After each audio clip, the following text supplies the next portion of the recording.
2000 വർഷങ്ങൾക്ക് മുൻപ് ആധുനിക സാങ്കേതിക വിദ്യകൾ ഒന്നുമില്ലാതിരുന്ന കാലത്ത് പുരാതന റോമാക്കാർ ഉപയോഗിച്ചിരുന്ന അതിശയകരമായ പ്ലംബിംഗ് സംവിധാനങ്ങളെക്കുറിച്ച് നിങ്ങൾ എപ്പോഴെങ്കിലും ചിന്തിച്ചിട്ടുണ്ടോ?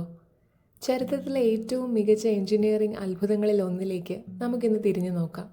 റോമാക്കാരുടെ ഈ സംവിധാനത്തിന്റെ നട്ടെല്ല് അക്വഡക്റ്റുകൾ എന്നറിയപ്പെടുന്ന കൂറ്റൻ പാലങ്ങളായിരുന്നു. കിലോമീറ്ററുകൾ അകലെയുള്ള മലനിരകളിൽ നിന്നും ഗുരുത്വാകർഷണം മാത്രം ഉപയോഗിച്ച് ശുദ്ധജലം നഗരങ്ങളിലേക്ക് എത്തിക്കാനാണ് അവർ ഇത് നിർമ്മിച്ചത്. ഇങ്ങനെ എത്തുന്ന ജലം ലെഡ്, കളിമണ്ണ് എന്നിവ കൊണ്ടുണ്ടാക്കിയ പൈപ്പുകളിലൂടെ റോമിലെ പ്രശസ്തമായ പൊതുകുളങ്ങൾ, ഫൗണ്ടനുകൾ, പണക്കാരുടെ വീടുകൾ എന്നിവിടങ്ങളിലേക്ക് തടസ്സമില്ലാതെ വിതരണം ചെയ്തിരുന്നു.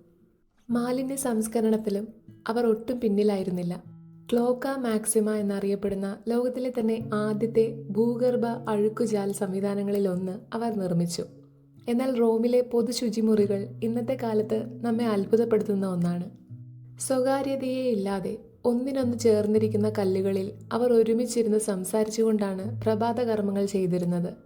ഇതിനിടയിലൂടെ എപ്പോഴും ഒഴുകിക്കൊണ്ടിരിക്കുന്ന വെള്ളം മാലിന്യങ്ങളെ അഴുക്കുചാലിലേക്ക് കൊണ്ടുപോയിരുന്നു.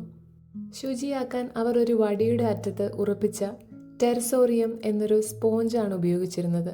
അതും എല്ലാവരും കൂടി പങ്കുവെച്ച്. ഇന്നത്തെ കാലത്ത് അത് കേൾക്കുമ്പോൾ നമുക്കല്പം അറപ്പ് തോന്നാമെങ്കിലും 2000 വർഷങ്ങൾക്ക് മുൻപേ ഇത്രയും മികച്ചൊരു പ്ലംബിംഗ് സാനിറ്റേഷൻ നെറ്റ്വർക്ക് നിർമ്മിച്ച റോമാക്കാരുടെ ബുദ്ധി അപാരം തന്നെയാണ്.